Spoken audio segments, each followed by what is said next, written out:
sinf algebradagi mavzularni umumiy takrorlashni ko'ramiz. 9-sinf algebradagi dastlabki mavzumiz bu kvadrat funksiya. Kvadrat funksiyadan boshlaymiz. Demak,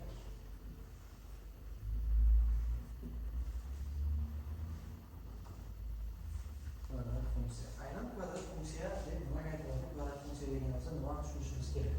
Bizlar 8-sinfda sizlarga bir qismni o'rgandik. Ax kvadrat plus bx plus c teng 0 hamda a degan maf'ul shartni qanoatlantiruvchi tenglarga nima deyiladi?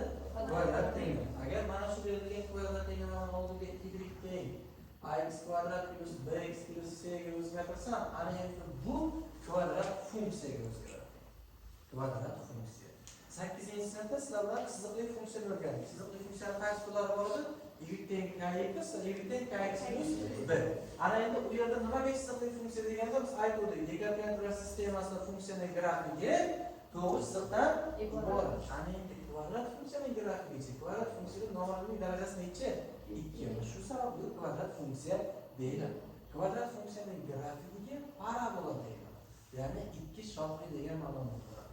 Kvadrat funksiyaning dastlabki o'rganadiganimiz y teng x kvadrat funksiya. Bu uchun avvalo har bir funksiyaga to'xtalamiz. Y teng x kvadrat funksiya. Dastlabki o'rganganimizda funksiya grafikini tasvirlashimiz uchun biz jadval usulidan foydalanamiz. Jadval usuli nima edi? X ga qiymat berib nimani topamiz? Y ni. Va shu ifodalar orqali x, y ni jadval qiymatini topib olamiz. Agar x ga 0 qiymat bersam, 0 1 qiymat bersam, 1 minus 1 qiymat bersam, 1 2 qiymat bersam, 4 minus 2 qiymat bersam, 4. Demak, bu yerda grafikni tasvirlasam,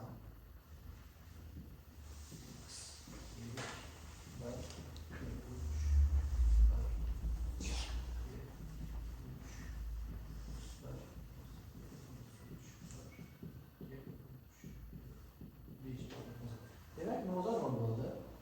1da 1, 2da 4 qiymat qabul qildi. Minus 1da 1 bo'ldi, minus 2da ham 4 qiymat qabul qildi. Berilgan funksiya grafikini tasvirlaydigan bo'lsam, grafiki mana shu ko'rinishda ketar ekan. Bu funksiyaga nima deyilgan? Parabola, ya'ni ikki shoxli degan ma'noda bildiradi. Ana endi parabola deylik, buni paraboladagi xossalarga to'xtalamiz. Chiziqli funksiyalarning xossalari o'rganishlar qaysi? Funksiyaning o'sishi, kamayishi, aniqlanish sohasi, qiymatlar sohasi, funksiya grafikining qaysi choraklarda joylashishi. Demak, berilgan y teng x kvadrat funksiyaning grafiki qaysi chorakda joylashgan? Birinchi va ikkinchi choraklarda. Ana endi funksiyalar o'sish, kamayish haqida gapiradigan bo'lsak, kvadrat funksiyada ham o'sish oralig'i bor, ham kamayish oralig'i bor. O'sish oralig'i va kamayish oralig'i bor. Bizlar o'suvchi va kamayuvchi nima ekanligini sizlardan o'rgandik. Argumentning katta qiymatiga funksiyaning katta qiymati to'g'ri kelsa, funksiya o'suvchi, argumentning katta qiymatiga funksiyaning kichik qiymati to'g'ri kelsa, kvadrat funksiyada har bir oralig' bo'yicha ham o'sish, ham kamayish bor. Ko'rinib turibdi o'z grafiki bilan. Demak, mana shu nuqtadan to'g'ri bu yergacha funksiya nima qiluvchi? Kamayuvchi. Ana endi buni aniqlash sohasini nima deymiz? Bu yerda minus xlik bor, bu yerda plus xlik bor. Minus xlikdan to'g'ri 0 gacha funksiya kamayuvchi. Demak, x tegishli minus xlikdan to'g'ri 0 gacha funksiya nima qildi? Kamaydi. X tegishli 0 dan to'g'ri xgacha funksiya o'sdi. Ana endi funksiya juft va toq. Funksiyaning jufti va tog'i nima? Berilgan funksiya oylik o'qiga nisbatan nima? Simmetriya. Demak, simmetriya o'q haqida gaplashdik. Y o'qi simmetriya o'qi bo'ldi. Simmetriyaning vazifasi nima edi? Akslantiradi. Agar parabolani bir tarmog'i ikkinchi tarmog'iga oylik o'qiga nisbatan simmetrik o'lchasam, ular nima qiladi? Ustma tushadi. Shu sababli y teng x kvadrat funksiya juft funksiya. Ana endi o'sish, kamayishini aytdik. Berilgan kvadrat funksiyada minimum va maksimum qiymatlari bor. Funksiya qachon minimum bo'ladi, qachon maksimum bo'ladi. Kelinglar endi y kvadrat y teng x kvadrat funksiyani yoniga y teng minus x kvadrat funksiyani qo'shamiz. Y teng minus x kvadrat funksiya. Bunda nima bo'ladi? Xuddi shu jadvaldagi qiymatlarning oldiga hammasi nima ishora qabul qiladi? Minus ishora qabul qiladi. Va minus ishora qabul qilganligi uchun funksiya grafiki mana shu ko'rinishda ketadi. Demak, buni boshqa marketda tasvirlayman.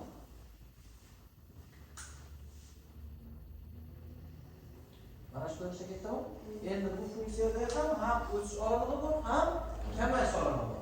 Y teng minus x kvadrat funksiya uchun qachon funksiya o'suvchi? Minus x-dan toki bo'lguncha funksiya nima bo'ldi? O'sdi. 0 dan toki x-gacha funksiya kamaydi. Ana endi maksimum nuqta. Y teng x kvadrat funksiya uchun faqat minimum qiymat mavjud. Bu ham necha? 0.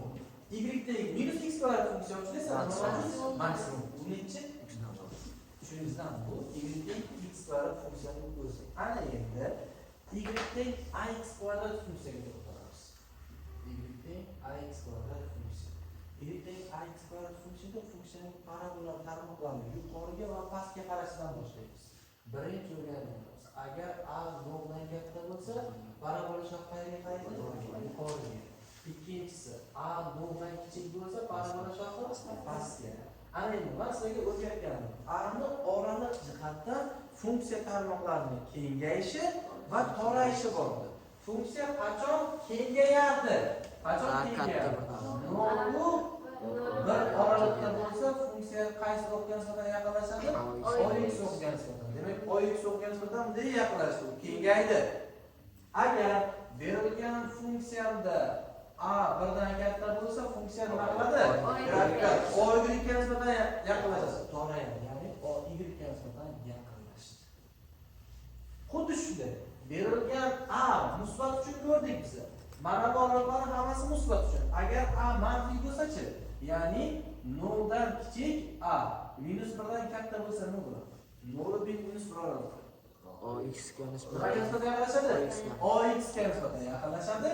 Agar berilgan a koeffitsiyenti minus 1 dan kichik bo'lsa, y o'qiga nisbatan yaqinlashadi.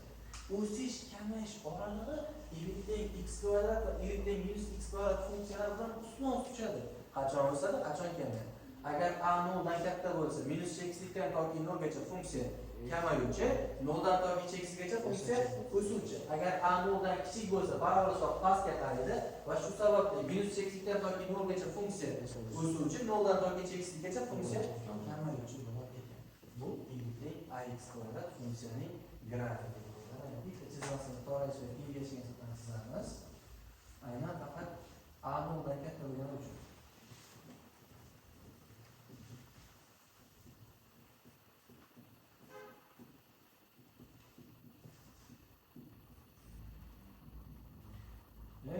X kvadrat funksiyasi o'zi mana shu ko'rinishda ekan, to'g'rimi?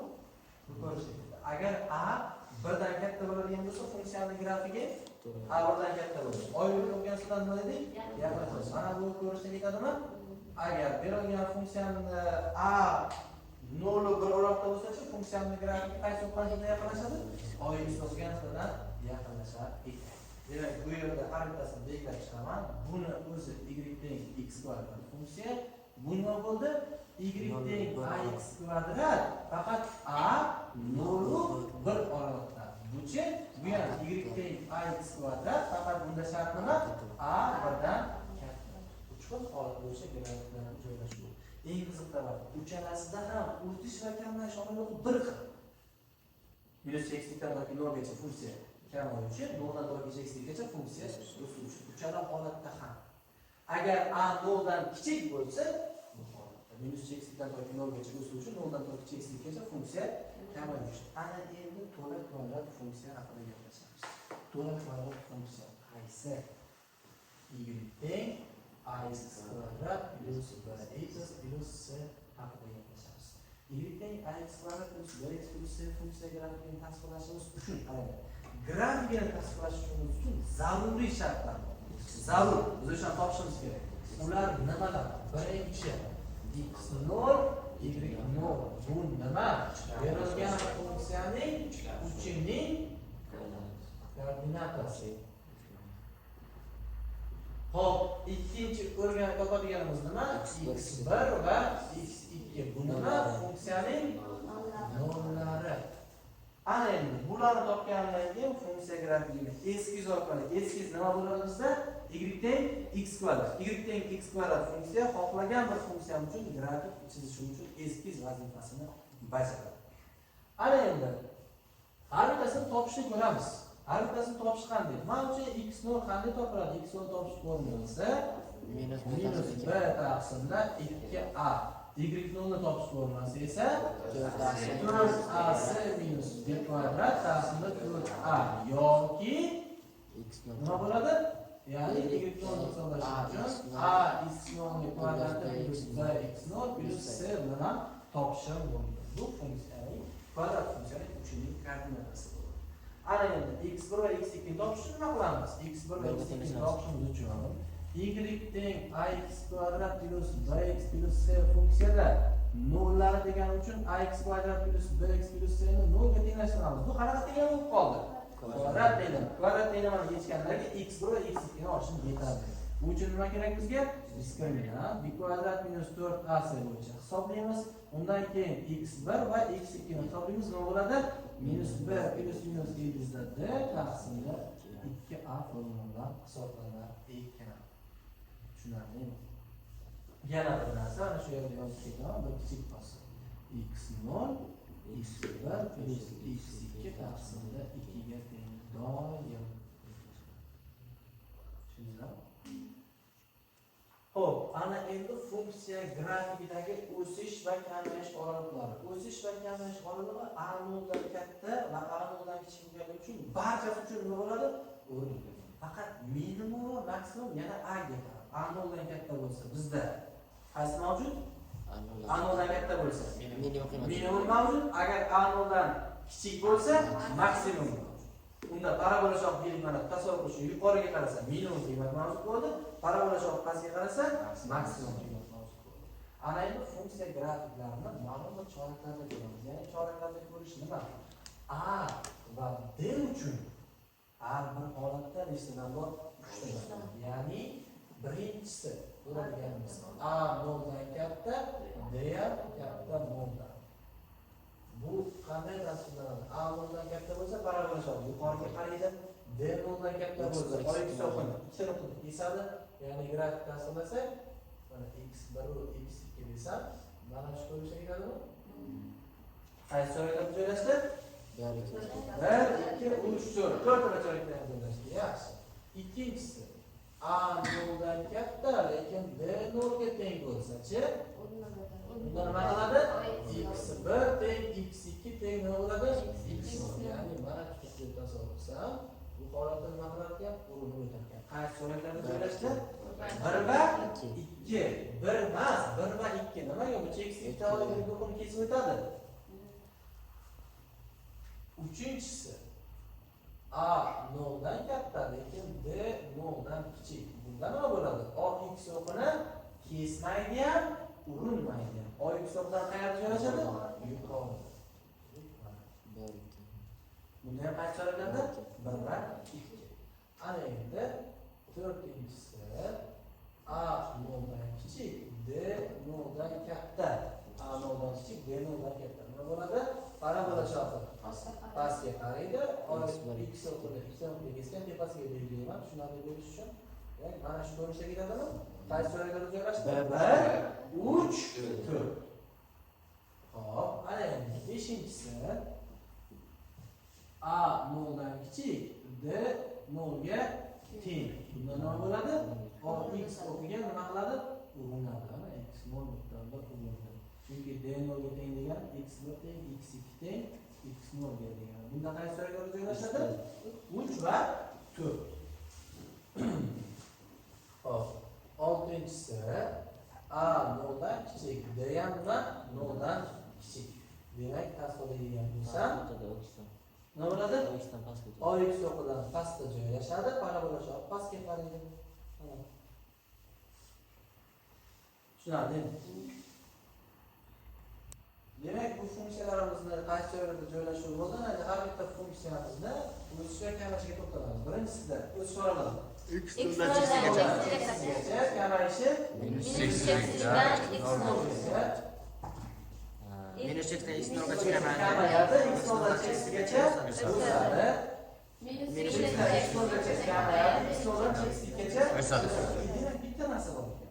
A 0 dan katta bo'lgan holat uchun doim x0 gacha funksiya nima qiluvchi? Kamayuvchi. x0 dan x2gacha o'sishi. Demak, xuddi shunday A 0 dan kichik bo'lgan 3 ta holat uchun ham minus cheksizlikdan x nolgacha funksiya o'sadi, x noldan cheksizlikgacha funksiya kamayadi. Faqat farq bitta. A noldan katta bo'lganda minimum qiymatlar, A noldan kichik bo'lganda maksimum qiymatlar mavjud. Tushunarlimi? Xo'p, endi ko'rganimiz kvadrat tengsizliklar.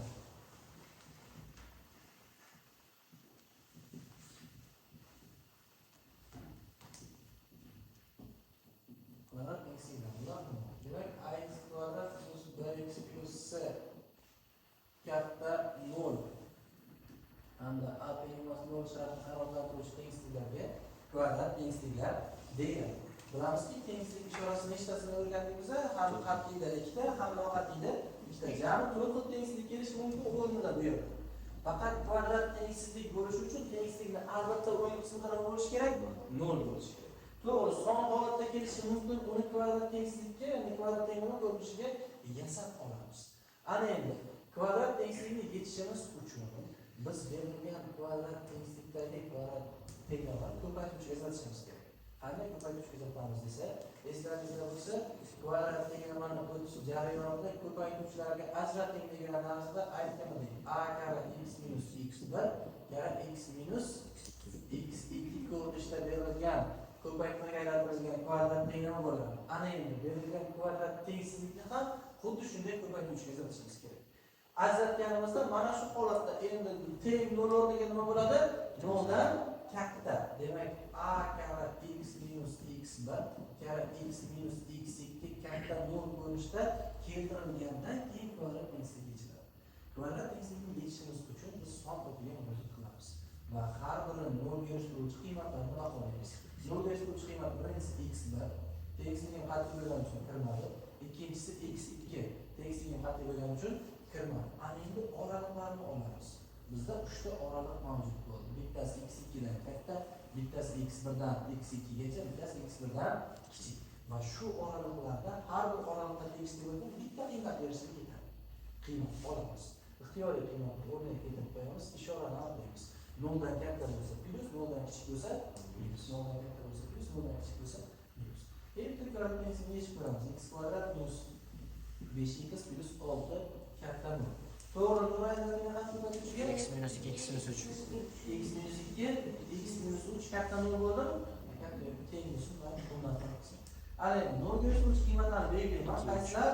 2 yu 3. Ikkalasi ham nima qiladi? Kiradi. Chunki tengsisligi noqat'iy. Ana endi intervalga oldinmi 3 dan katta bitta qiymat keladi. To'g'ri, hech farqi yo'q. 4 qo'ysam 4 dan ikkini ayirsan. Musbat 4 dan 3 dan ayirsam musbat. 2 dan musbat sonini ko'paytmasa musbat. Bu musbat bo'ldi. 2 yu 3 oralig'ida 2,5 olaman. 2,5 bunisi musbat, bunisi manfiy. Musbat manfiy ko'paytirsam manfiy. Bu yerda manfiy bo'ldi. 0 qo'ysam manfiy, manfiy. 2 ta manfiyni ko'paytmasa musbat. Demak, manda qaysi oraliq bo'lsa 0 dan katta deyapti. 0 dan kattasi musbat. Musbat oraliqlarni belgilayman. X tegishli minus cheksizlikdan to'g'ri 2gacha va 3 dan to'g'ri cheksizlikgacha. Tushunarli. Bu kvadrat tengsizlikni yechish bo'ldi. Tushunarli bo'ldimi?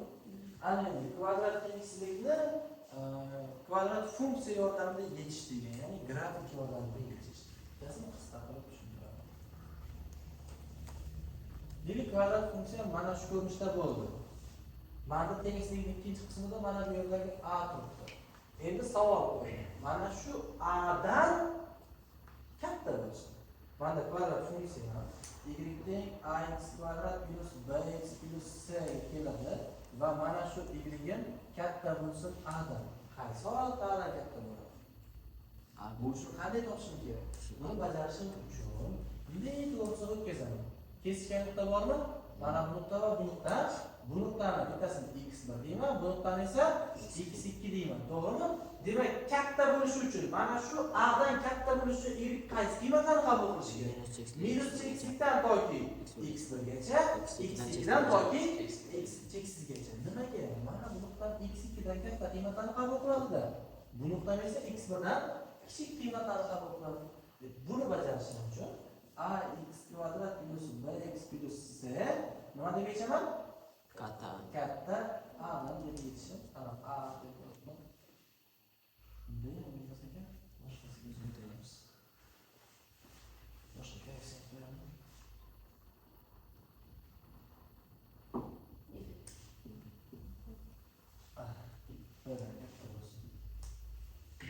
tushunarlimi? Kvadrat funksiyani grafik usulida yechish degani o'sha berilgan grafikdan katta yoki kichik bo'lgan qismini ajratib olishga yetarli.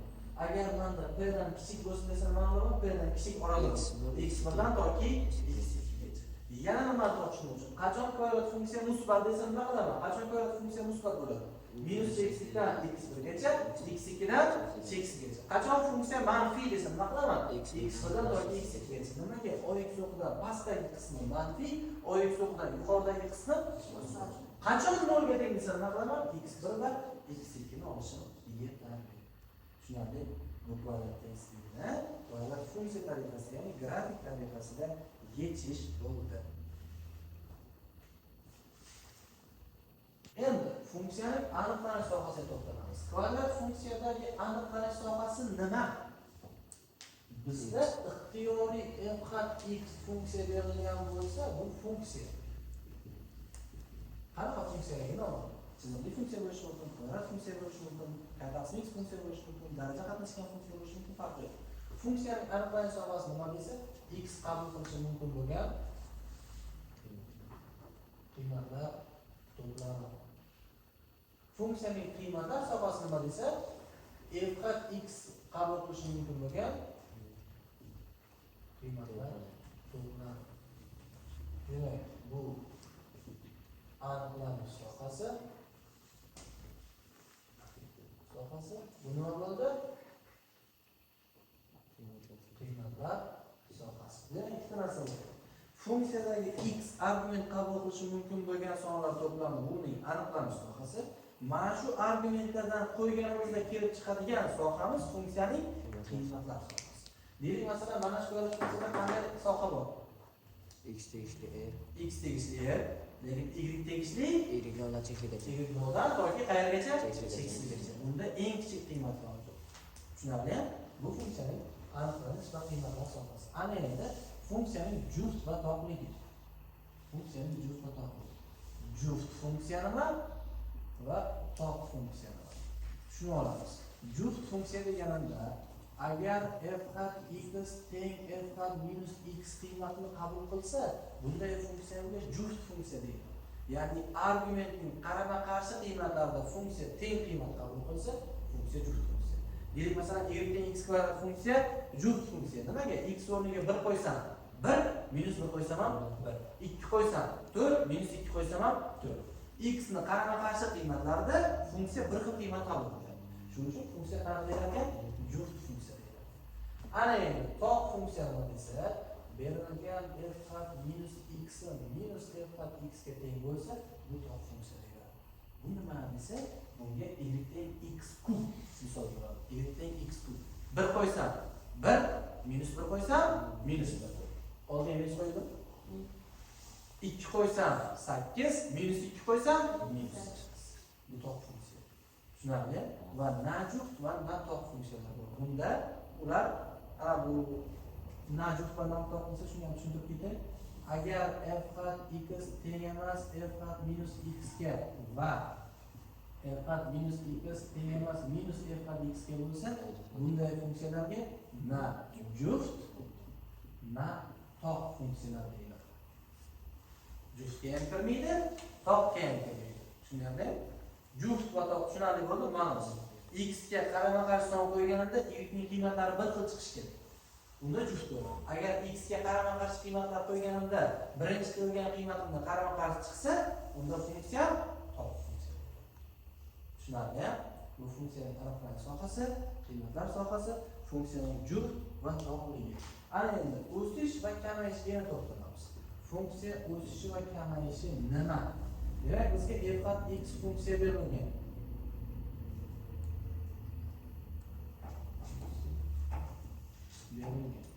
Funksiya qachon o'suvchi desa, birinchi holatda x ning katta qiymatiga f(x) ni katta qiymati to'g'ri kelsa, bunda funksiya nima deyiladi?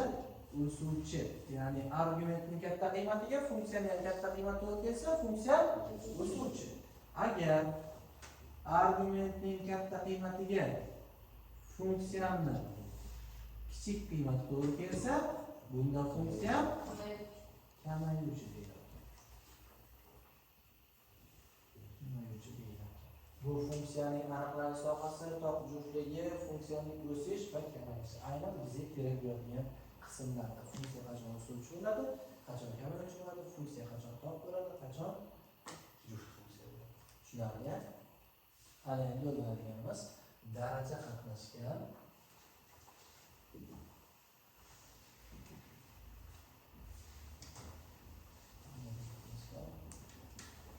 tenglama va tengsizliklar.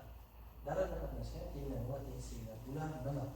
Birinchisi, sodda bitta formuladan keyin sonlarni tushunishlar. Agar f hat a darajasida f hat x teng a darajasida j hat x bo'lsa, bu degani f hat x teng j hat x degan. Asoslar bir xil bo'lsa, darajalar nima bo'lishi kerak?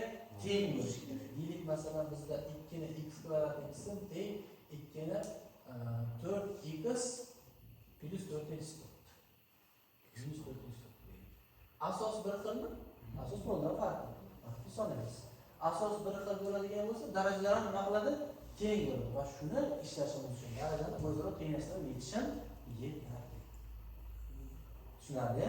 Darajani shunchaki x kvadrat teng 4x minus 4 deb yechamiz. X o'rniga 2 qo'yinglar. X o'rniga 2 qo'ysangizlar, bunda ham 4 chiqadi, bunda ham 4 chiqadi. 2 ni 4 2 ni 4 ga tengmi? Tushunarli? Hop, ikkinchisi. A darajasida f hat x teng b darajasida f hat x bo'lsa, yoki buni yozamiz. F hat x ni ax teng j hat x ni ax bo'lsa. Darajalar teng bo'lsa, bunda asoslar ham teng bo'lishi kerak. Darajalar teng bo'lsa, asoslar o'zi tengsizlik yetishimiz yetadi. Ya'ni x minus 3 ni kvadrati teng x ni kvadratiga. Nima qilamiz? X minus 3 ni x ga tenglashtirib yetishimiz kerak. Ya'ni tushunarli bo'lsa 4 bo'ladi. Endi nima qilamiz? X ni kvadratga X kvadrat deymiz. X minus 3 ni nimaga tenglashtiramiz? X kvadrat. Tushunarlimi? Hop, agar asoslar farqli, darajalar ham farqli bo'lsa, nima qilamiz desa, bunda yagona yo'l. F hat x teng 0, j hat x teng 0 degan sistemani yechamiz. Ikkalasini bir vaqtda nolga erishtiruvchi qiymatni olamiz va shunda u tenglama bajarilgan bo'ladi.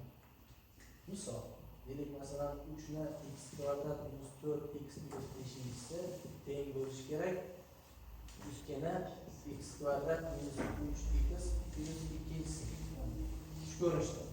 Demak, buni bajarish uchun nima qilamiz? Asos har holda 2 ni qaysi darajasi, 3 ni qaysi darajasi teng bo'la olmaydi. Faqat bitta shart bilan teng bo'ladi. Qachonki ikkalasining ham darajasi 0 bo'lsa. Demak, x kvadrat minus 4x plus 5 ni teng 0 deyman. X kvadrat minus 3x plus 2 ni teng 0 deyman. Bunda nima teng bo'lsa bo'ladi mana? Bajarish shakliga qarab, birinchini ko'paytirishga tirasak. x minus 5 plus x plus 1, to'g'rimi? Tengmi? Keyingisi nima bo'ldi? X minus 2 x minus 1 tengmi? Ikkalasini bir vaqtda nolga erishtiruvchi tenglik bormi? Yo'q, teng emas, bu bo'ladi. Tushunarli? Xo'p, demak, endi ko'radiganimiz 9-sinfdagi algebra qismidagi asosiy mavzulardan biri bo'lgan trigonometriya bo'limi, trigonometriya mavzusi.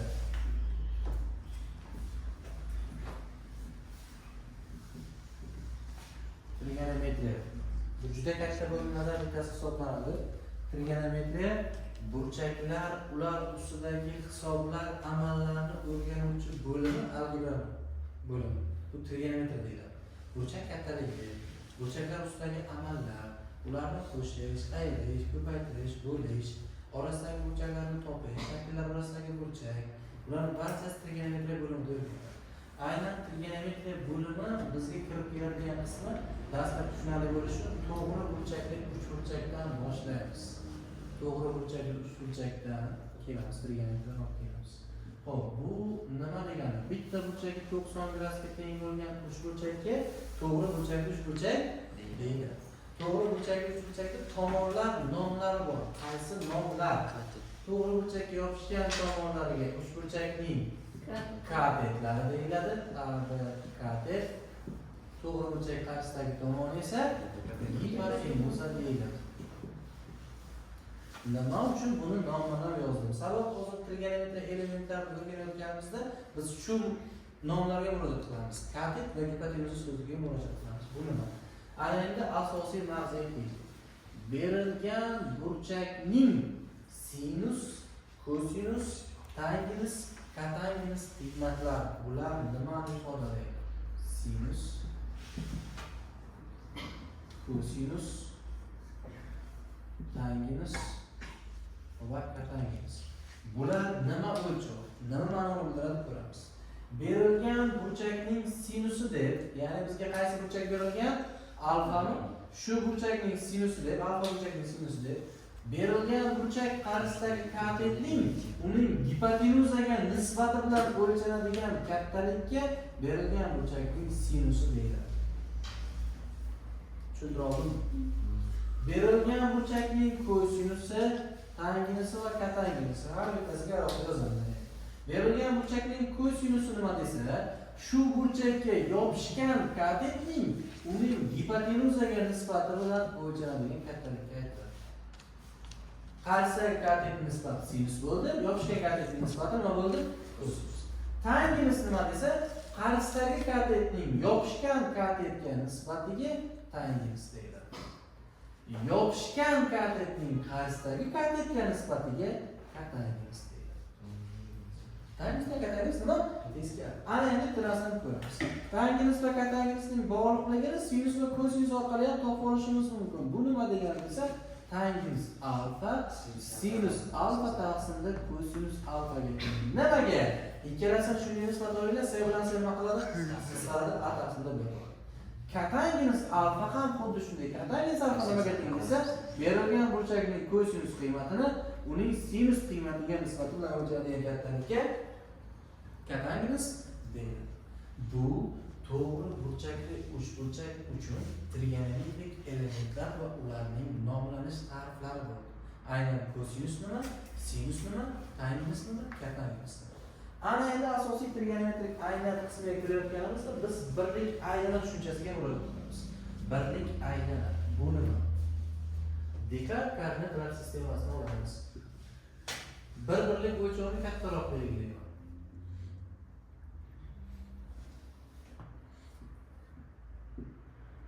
Radiusi bir birlik o'lchovga teng bo'lgan aylanaga birlik aylana deydi. Aynan 1 metr demayapman, 1 santimetr demayapman, 1 detsimetr demayapman. Bir birlik. Uni xohlasan 1 metr deb olishim mumkin, xohlasan 1 detsimetr deb olishim mumkin, farqi yo'q. Radiusi bir birlik o'lchovga teng bo'lgan aylanaga birlik aylana deydi. Ana endi Descartes koordinatlar sistemasidagi birlik aylanani trigonometriya bilan bog'laymiz. Qanday? Bilamizki, Descartes koordinatlar sistemasida qaysi o'qlar bor? Ox hamda oy. Demak, ox o'qi hamda oy o'qini men ayni almashtirish qilaman. Boshqa qismlarga, trigonometrik elementlarga. Ox o'qini kosinus o'qi deyman, oy o'qini sinus o'qi deyman. Demak, gorizontal kosinus bo'ldi, vertikal sinus bo'ldi. Ana endi berilgan nuqta qiymatlarini hisoblashni boshlayman. Bu nuqtamni P deb olsam, P nuqtaning koordinatasi nima? 1 0 0. Mana bu nuqtaning koordinatasi nima? 1. Bu nuqtaning koordinatasi nima? Bu nuqtaning koordinatasi 0 rahmat. Ana endi P nuqtaning koordinata boshi bo'yicha, burishda trigonometrik burchaklardan foydalanamiz.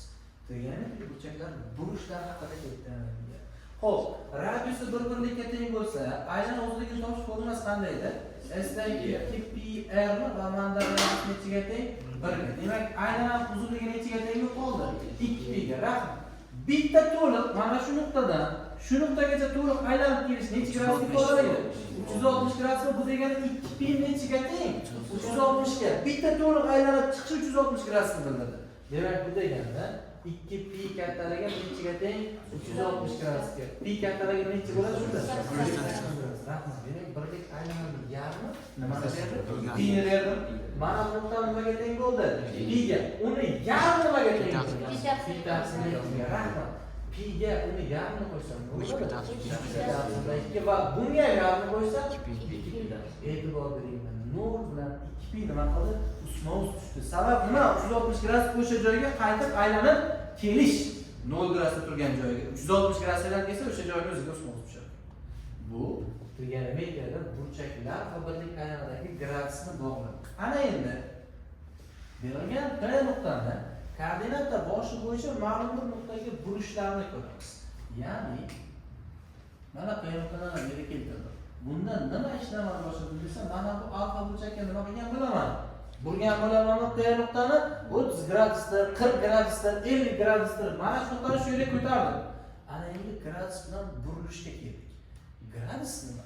Men bu yerda 2 pi olgan bo'lsam, gradus belgisini qo'shmadim. Xo'p, bu uchun nima qilishim kerak desa, rad o'lchovi bilan burchakning radian o'lchovi bilan gradus o'lchovidagi bog'liqlikni o'rganamiz. Gradus o'lchovi bog'liqligi va radian orasidagi munosabatni qo'llanamiz. Hozir bizda nima bor? Pi 180 tengligi bormi? Demak, bu degani, agar alfa burchagim radianda bo'lsa, uni gradusga o'tishim uchun alfani 180 gradus taqsimda pi ga nima qilishim kerak ekan? Ko'paytirishim kerak ekan. Buni ma'nosi nima desa, demak menda pi taqsimda 3 burchagim bor. Buni gradusga o'tmoqchi bo'lsam nima qilaman? 180 taqsim pi ga ko'paytiraman. Pi lar nima qildi? Qisqardi. 3 bilan 180 qisqarsam necha gradus qoldi? 60 gradus. Demak, bu degani pi taqsimda 3 radianim nechaga teng ekan?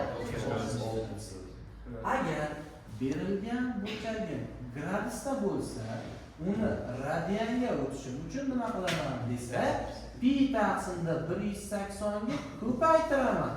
Ma'nosi, demak menda 120 gradus berilgan. Buni topishim uchun nima qilar ekanman? Pi taqsimda 180 ga ko'paytirsam, bu bilan nima qildi? Qisqardi. Bu yerda 2, bu yerda 3. Nima bo'ladi? 2 pi taqsimda 3. E'tiborlinglar. Gradusdan nima o'tdik? Radian. Tushunarlimi? Mana bu 2 pi degani 360 gradusni rad o'lchovidagi o'lchovi, radian. Bunisi esa o'zi gradus, 360 gradus. Demak, bizda ikki xil burchak bo'ladi. Gradus burchak bilan qaysi? Gradus. Ana endi burchakni burish dedik ham hozir. Birlik aylanadi. P1 nuqtani burish haqida gaplashdik, to'g'ri? Endi burayotganimizda bizda ikki xil burish bor. Tepaga va pastga. Yoki burchaklarning turlari bor. Musbat yoki manfiy. Agar burayotgan burchagim 0 gradusdan katta bo'lsa, ya'ni musbat bo'lsa, soat strelkasiga qarama-qarshi yo'nalishda bo'ladi. Burchagim musbat bo'lsa, masalan 60 gradusdan 120 gradusdan, demak qaysi tarafga qaradi? Soat strelkasiga qarama-qarshi yo'nalishda bo'ladi. Agar berilgan burchagim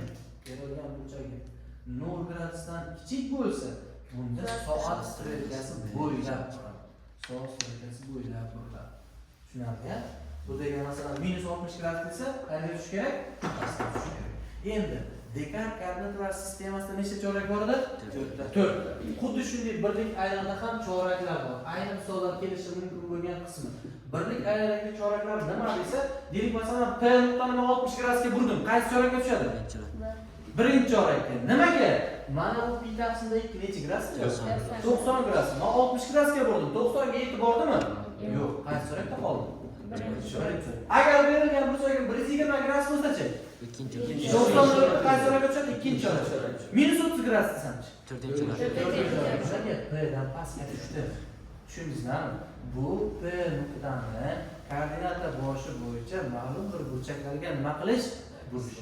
Bu trigonometriya bilan Descartes koordinata sistemasi orasidagi qismni bog'ladik birlik aylana jihatdan. Ana endi trigonometrik formulalarga to'xtalamiz. Trigonometrik formulalarga to'xtalish qanday? Avval bitta narsani tushunib olaylik. Hozir men asosiy trigonometrik aylanani isbotini ham to'g'ri burchak uchburchakda, ham birlik aylanada tushuntiraman. Bu nima degani? To'g'ri burchak uchburchak uchun bizda teorema bor. Qaysi teorema? Pifagor teoremasi. Pifagor teoremasi nima derdi? A kvadrat plus B kvadrat nimaga tengdir? C kvadratga. Keyin mana shu ikkala qismini C kvadratga bo'lib yuboramiz. Nima hosil bo'ladi? A kvadrat taqsimda C kvadrat, B kvadrat taqsimda C kvadrat teng 1mi? Endi ana buni A taqsimda C kvadrat deyman, buni B taqsimda C kvadrat deyman. Bu nimani beradi? A taqsimda C nima? demak sinus kvadrat alfa bir taqsimda nima? Kosinus. Kosinus kvadrat alfa teng 1. Bu asosiy trigonometrik nima bo'ldi? Ayniyat bo'ldi. Ixtiyoriy burchakning sinus kvadratiga kosinus kvadratini qo'shsam 1 chiqadi. Doim xohlagan burchakda farqi yo'q, 1 chiqadi. Ana endi buni birlik aynada ko'ramiz. Birlik aynada ko'rish nima? Bu yerda ham to'g'ri burchak yuzaga olsa bo'ladi. Endi faqat qiziq joyi. Mana bu qismi nima desa, bu sinus alfaga. Kim tushundi? Nimaga edi? Biz qaysi o'qni oldik hozir? Oylik o'qni oldik, oylik o'qni nima beradi? Sinus, o'sha uchun sinus alfa bo'ladi. Demak, mana bu qismi nima bo'ladi? Kosinus alfa bo'ladi. Rahmat. Bu qanaqa uchburchak bo'ldi? Rahmat. Radiusi necha deb oldim? 1. Pifagor teoremasi tushadi. Mana bu yerda 1 bo'lsa, mana ayniyat hosil bo'ldi. Qanday ayniyat? Sinus kvadrat alfa. Sinus kvadrat alfa plus kosinus kvadrat alfa teng. Mana birlik aynada asosiy trigonometrik ayniyatni isboti kelib chiqdi. Tushunarlimi? Aniq. Ana endi asosiy trigonometrik ayniyatdan keyin kelib chiqadigan 4 ta ayniyatni o'rganamiz. Sinus kvadrat alfa plus kosinus kvadrat alfa teng 1ligi, shu 1. Bu asosiy trigonometrik. Ana endi ikkala qismida bir marta kosinus kvadrat alfaga bo'laman, bir marta sinus kvadratga bo'laman. Kosinus kvadratga bo'lsam nima bo'ladi? Kosinus kvadrat alfa taqsimda kosinus kvadrat alfa plus sinus kvadrat alfa taqsimda kosinus kvadrat alfa teng 1 taqsimda kosinus kvadrat alfa. Buni bunga bo'lsam 1 sinusni kosinusga bo'lsam nima edi? Tangens, to'g'rimi? Demak, kvadrat bo'lganligi uchun nima bo'ladi bu? Tangens kvadrat alfa teng 1 taqsimda kosinus kvadrat alfa. Eslatizlar. Kechagi kuni mo'tga yechgan misolim endi shunda keladi. Xo'p, ana endi keyingisi berilgan ifodani endi sinus kvadratga bo'laman. Sinus kvadratga bo'lsam, kosinus kvadrat alfa taqsimda sinus kvadrat alfa plus sinus kvadrat alfa taqsimda sinus kvadrat alfa teng 1 taqsimda sinus kvadrat alfa. Buni bunga bo'lsam nima? Tangens kvadrat alfa. Katangens nimasi bo'ladi? Kvadrat, katangens kvadrat alfa. Buni bo'lsam 1 taqsimda sinus kvadrat alfa. Ana endi yana bitta qoldi bizda qaysi? Bizda tangens alfa kara katangens alfa teng 1. Nimaga? Tangens nima? Sinus taqsim kosinus. Katangens nima? Kosinus taqsim. Ko'paytiringlar. 1.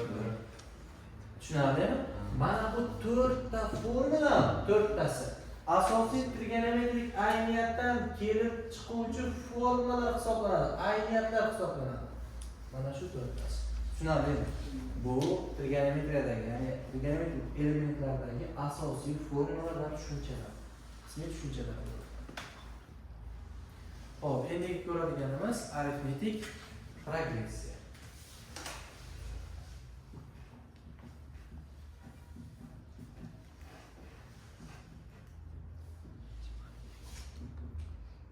Arifmetik progressiya nima? Arifmetik progressiya deganda biz nimani tushunishimiz kerak, qanday ishlarni amalga oshirishimiz kerak ko'p tushunamiz. Arifmetik progressiya ayni bir qonuniyat jihatdan ketma-ket hallar orasidagi farq ayirmasi bir xil bo'lgan progressiyaga arifmetik progressiya deyiladi. Ana endi o'z navbatida ketma-ketliklarni tushunamiz. Bizga AN umumiy hadini ifodalovchi ketma-ketlik berilgan. Ketma-ketlik berilgan. Savol tug'iladi. Bu ixtiyoriy ketma-ketlik arifmetik progressiya bo'ladimi yoki bo'lmaydimi? Ya'ni rekurrent formulasi berilgan. Rekurrent formula bizda AN teng kelinglar 2n plus 3 bo'lsin. 2n plus 3 ketma-ketlikni aniqlovchi qoida bilan berilgan sonlar ketma-ketligi arifmetik progressiya bo'ladimi yoki yo'qmi degan savolga biz javob berishni o'rganishimiz kerak. Bunday formulaga rekurrent formula deyiladi. Rekurrent formula. Xo'p, rekurrent formulasi berilgan bo'lsa, bunday ketma-ketlik arifmetik progressiya yoki yo'q degan savolga javob berishimiz uchun bizda oddiy qoida. AN plus 1 dan AN ni ayirganimiz D ga teng bo'lishi kerak. Ya'ni hech qanday n ga bog'liq bo'lmagan had qolsa, bu arifmetik progressiya bo'ladi. Endi buni tekshirib ko'ramiz. Bizda AN ni o'zi bor.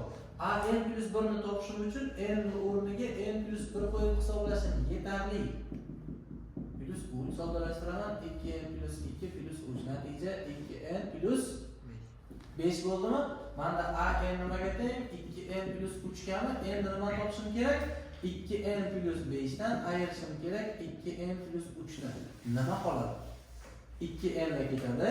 Bizda natija 2. n ga bog'liq xat qolmadimi? Demak, mana bu formula bilan berilgan, rekord formula bilan berilgan ketma-ketlik arifmetik progressiyani tashkil qiladi. Ana endi arifmetik progressiya o'zi nima ekaniga to'xtalamiz.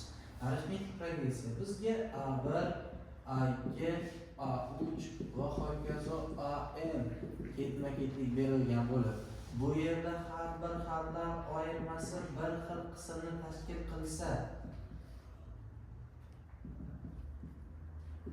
hokazo An plus 1 minus An ham D ga teng bo'lsa, bu ketma-ketlik holatni o'rganuvchi progressiyaga arifmetik progressiya deyiladi. Bu yerda xatlar dedik A1, A2, A3 va hokazo An. Pastda yozilgan sonlarimiz bular indekslar deyiladi. Xat nomerlari. A1 degani birinchi nomerli xat, A2 degani ikkinchi nomerli, A3 degani uchinchi nomerli, An degani n'inchi nomerli. Ana endi arifmetik progressiyani tushunishimiz kerak bo'lgan eng aniq kerak bo'ladigan tushunchalar. A1 qaysi xati? Birinchi xat. An n'inchi xat va D arifmetik progressiyaning ayirmasi. Rahmat. Arifmetik progressiyaning ayirmasi A1, An. Asosiy shu 3 ta narsani nima ekanligini yaxshilab tushunishimiz kerak. Shunda arifmetik progressiyaga doir bo'lgan ixtiyoriy savolni bajarishimiz mumkin. Qonuniyatlar qanday? Ana endi An n'inchi xatiga to'xtalamiz. An degani n'inchi xat bo'ldi. N'inchi xatni topishimiz uchun nima qonuniyat bajarishimiz kerak? Bizda A2 nimaga teng bo'ladi? A1 plus D gami. Olib o'tsam, A3 nimaga teng bo'ladi? A2 plus D gami va hokazo An plus 1 nimaga teng bo'ladi? An plus D ga. Xuddi shundan ana endi A2 ni o'rniga A1 plus D ni yozsam, A3 nima hosil bo'ladi? A1 plus 2 ta D bo'ladimi? Agar A4 ni topsam nima hosil bo'ladi shunda? A1 plus 3 ta D mi? Menda qonuniyat bo'ldi. An teng A1 plus n minus 1 karra D ko'rishdagi formula hosil bo'ldi.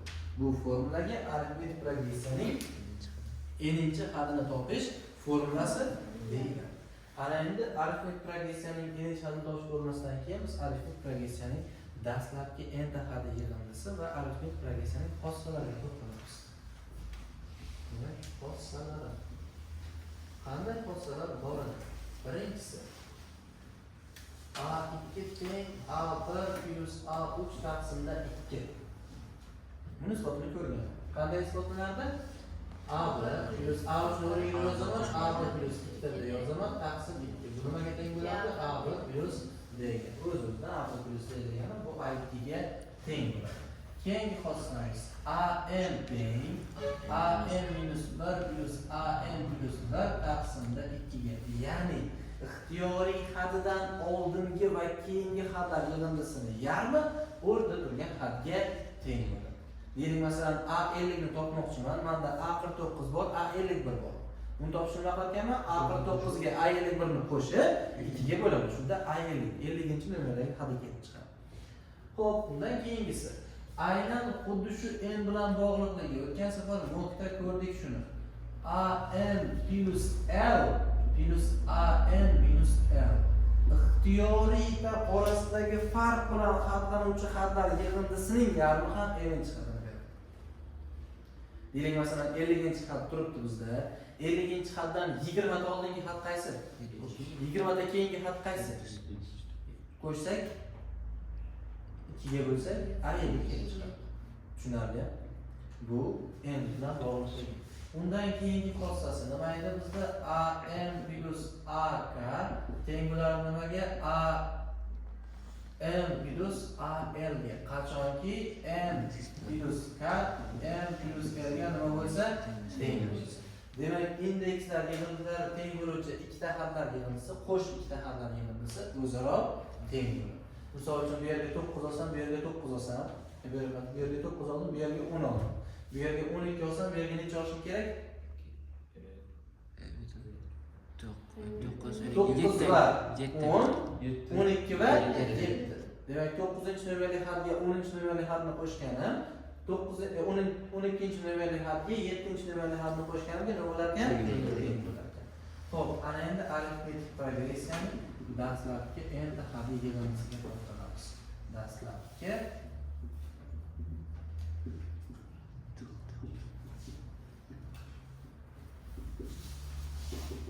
hadi yig'indisi. Aynan bu nima? Dastlabki hadi yig'indisi deganda bizda A1 plus A2 plus A3 plus va hokazo plus qayergacha AN gacha bo'ladi. Sabab nechta xat bor bu yerda? N ta xat. Mana shu yig'inda SN ni berar ekan. Ya'ni dastlabki N ta xat yig'indisi degan. Demak, masalan, S 20 ni hisoblasa ma'nosi nima bo'lar ekan? 1 dan boshlab 20 xatgacha yig'indisi. Masalan, S 100 desa 1 dan boshlab 100 gacha yoki S aytadi bizda orasidagi farq bilan aytadi. 30-nomerli xatdan 70-nomerli xatgacha bo'lgan yig'indini toping. Buni topish uchun nima qilamiz? Avval 1 dan 29 gacha hisoblaymiz. 1 dan 70 gacha hisoblab, endi nima qilishimiz kerak? Ayirishimiz kerak. O'shanda o'rtadagi xatlar yig'indisi kelib chiqadi. SN ni topish formulasi, dastlabki endan yig'indisini topish formulasi A1 plus AN taqsimda 2 karra N yoki SN teng bo'ladi nimaga? 2A1 plus N minus 1 karra D taqsimda 2 karra N va SN va SN plus 1 harflar uchun bog'liqlik formulasi bor. Bizda AN teng bo'ladi nimaga? SN minus SN minus 1. Ya'ni ixtiyoriy hadigacha bo'lgan barcha hadlar yig'indisidan undan oldingi hadigacha bo'lgan barcha hadlar yig'indisidan ayirsak, o'sha hadning o'zi qoladi. Tushunarli? Deylik, masalan, men 59-hadni topmoqchiman. Menda 59 ta had yig'indisi bor, 58 ta had yig'indisi bor. Bu uchun nima qilaman? 59 ta had yig'indisidan 58 ta had yig'indisini ayirsam, albatta nechinchisi qoladi? O'sha 59-inchisi qoladi. Tushunarli? Ana endi geometrik progressiyaga to'xtalamiz.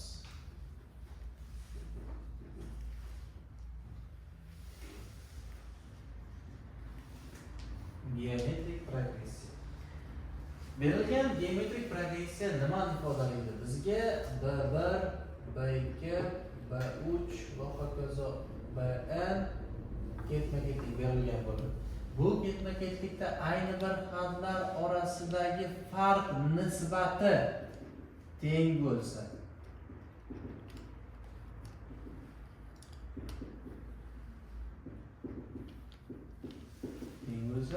bunday ketma-ketlikka geometrik progressiya deyiladi.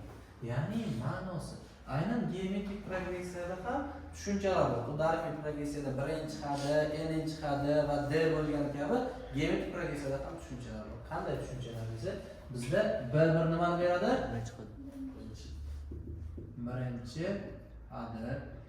Xo'sh, bu yerda Q nima deyilardi? Geometrik progressiyaning maxraji va Bn nima degan edi? N'inchi hadi degan. Xo'p, ana endi n'inchi hadini topish formulasini ko'ramiz. Bizda nimani ifoda qiladi n'inchi hadini topish formulasi? B2 nimaga teng bo'ladi? B1 karra Q'gami? B3 nimaga teng bo'ladi? B2 karra Q'gami? Demak, B2 ning o'rniga mana nima yozishim mumkin? B1 karra Q yozishim mumkin-da. Unda B3 nimaga teng bo'ladi? B1 karra Q ning kvadratimi? Endi buni tushunarli bo'lishiga yozishim mumkin. B3 teng B1 karra Q ning 3 minus birinchisi. Bu degani har bir hadini nomeridan birinchi hadini ayirsam, ya'ni darajada birini ayirsam, Q ning darajasi kelib chiqadi. Ikkalasining ma'nosi birday bir bilan Q ning darajasini qo'shgani indeksga nima bo'lishi kerak? Teng bo'lishi kerak. Bunda formula hosil bo'ldi. Bn teng B1 karra Q ning n minus birinchisi. Bu geometrik progressiyadagi n'inchi hadni topish formulasi bo'ldi. Tushunarli? Geometrik progressiyadagi n'inchi hadni topish formulasi. Ana endi geometrik progressiyadagi xossalar aynan geometrik progressiyada uchraydigan qismlarga to'xtalamiz. Geometrik progressiyada Q dedi, geometrik progressiyaning nimasi? Maxraji. Agar Q birdan katta bo'ladigan bo'lsa, bu geometrik progressiya o'suvchi. Rahmat. O'suvchi. Endi bitta narsa, ana bu geometrik progressiya shu narsaga to'xtalmadi. Arifmetik progressiyada bizda ayirma nima? Dmi? Agar qachon arifmetik progressiya o'suvchi bo'ladi? Arifmetik progressiyada d noldan katta bo'lsa, arifmetik progressiya o'suvchi. Agar d noldan kichik bo'lsa, arifmetik progressiya kamayuvchi deyiladi. Endi xuddi shunday, geometrik progressiyada q birdan katta bo'lsa, bunda geometrik progressiya o'suvchi deyiladi. Xo'p, agar q noldan katta, birdan kichik bo'lsa, bunda geometrik progressiya kamayuvchi deyiladi. Xo'p, ana endi savol sizlarga. Q birga teng bo'lishi mumkinmi? Yo'q. Nimaga? Barcha xatlari bir xil qoladi. Geometrik progressiya bo'lmaydi. Xuddi shunday. Arifmetik progressiya uchun d nolga teng bo'lishi mumkinmi? Yo'q. Shunda arifmetik progressiya bo'lmay qolishi mumkin. Xo'p, ana endi davom etamiz. Geometrik progressiyadagi o'sish va kamayish tushunarli bo'lgan bo'lsa, geometrik progressiyadagi xossalarga to'xtalamiz. Qanday xossalar bor edi?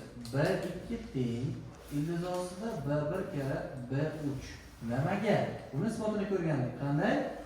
Ildiz ostida B1 kara B3 ni B1 kara B1 kara q kvadrat desam, bu nima chiqardi bundan? B1 kara q chiqardi. Bu degani ikkinchi hadini berar ekan. Xuddi shunday bn-chi had nimaga teng bo'ladi desa, ildizda bn minus 1 kara bn plus 1, ya'ni o'zidan oldin keluvchi va o'zidan keyin keluvchi hadlar ko'paytmasdan ildiz chiqargani o'ziga teng bo'ladi. Bu geometrik progressiyadagi xossalar. Xo'p, xuddi shunday bn teng bo'lishi kerak. Qanday? bn minus l kara bn plus l, ya'ni bir nechta had oldingisi va bir nechta had bir xil had keyingisi. O'sha sonni nechidan ayirsan, o'shani qo'shgandagi hadlar ko'paytmasidan ildiz chiqarsam, xuddi shu sonni o'zini berar ekan. Tushunarlimi? Undan keyingisi esa bn kara bizda qaysi? bn teng bk kara bl. Bunda nima bo'lishi kerak? n plus n teng bo'lishi kerak k plus l ga. Ya'ni indekslar yig'indisi teng bo'luvchi ikkala hadlar ko'paytmasi o'zaro teng bo'ladi. Ana endi geometrik progressiyadagi dastlabki n ta hadning yig'indisini ko'ramiz.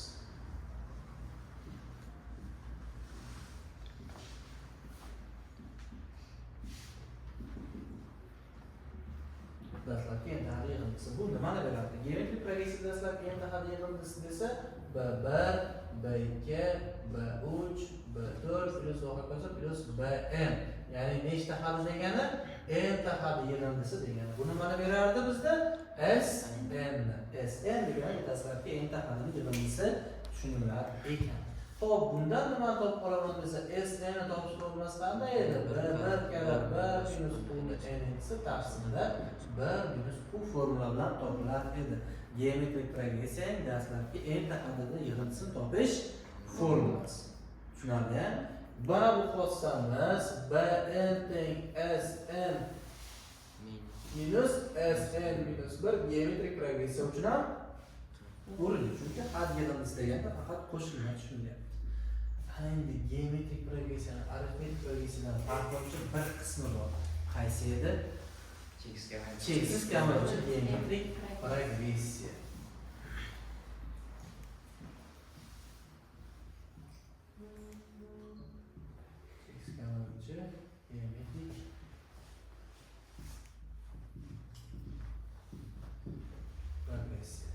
Cheksiz kamayuvchi geometrik progressiya nima deganlar? Bizda b1, b2, b3 va hokazo ketyapti. bn-dan keyin ham davomiy. Burada cheksiz kamayuvchi bo'lish uchun biz aytgandik, qanday shart bajarish kerak? Modulda bu birdan kichik bo'lsa, bunday geometrik progressiyaga cheksiz kamayuvchi geometrik progressiya deyiladi. Bitta narsani tushunib olinglar. Mana bu yerda qo'yga biz faqat musbat haqida gapirdik, o'sish va kamayishda. Chunki o'sish va kamayishda musbat haqida gapirayotganimiz, agar q manfiy bo'lsa, qning juft va toq darajasi bor. Manfiy sonning juft darajasi musbat, lekin toq darajasi manfiy. Bunda geometrik progressiyaning bitta hadi musbat, bitta hadi manfiy, bitta hadi musbat, bitta hadi manfiy. Bu degani na o'suvchi, na kamayuvchi. Chunki pari o'sib ketayotgani ham yo'q, ketma-ket kamayayotgani ham yo'q. Tushunarlimi? O'sha uchun q noldan katta oralig'ida o'sish va kamayish ketiladi. Mana bu yerda esa kamayuvchi deyotganim uchun, masalan, q ni 1 taqsim minus 1 taqsim desam, quvni millionninchisi olsangiz, 1 taqsim 2 ni millionninchisi bo'ladimi? Bu 0 ga yaqinlashyapti. Cheks kamayush o'z ma'nosi nima? Quv bir oralikda bo'lganda uning darajasi oshib borishi bilan 0 ga yaqinlashish. Qaysi xat? Mana bu xat 0 ga yaqinlashish. Shuning uchun cheksiz kamayuvchi 0 ga cheks kamayuvchi geometrik progressiya deyilar ekan. Cheks kamayishda yagona formula bor. Qaysi? S teng 1 minus u. Bu cheks kamayuvchi geometrik progressiyaning enta xati emas, barcha xat yig'indisi deydi. Bu yerda limit yo'q. Entasini ol degan joy yo'q. Bunda barchasi tushunadi. E'tibordami? Enta xati deganda bu geometriyaga kirib ketadi. Geometrik progressiyaga kirib ketadi. Hamma xati deganda cheks kamayuvchi. Bu yo'q, so'z o'yin. Tushunarlimi?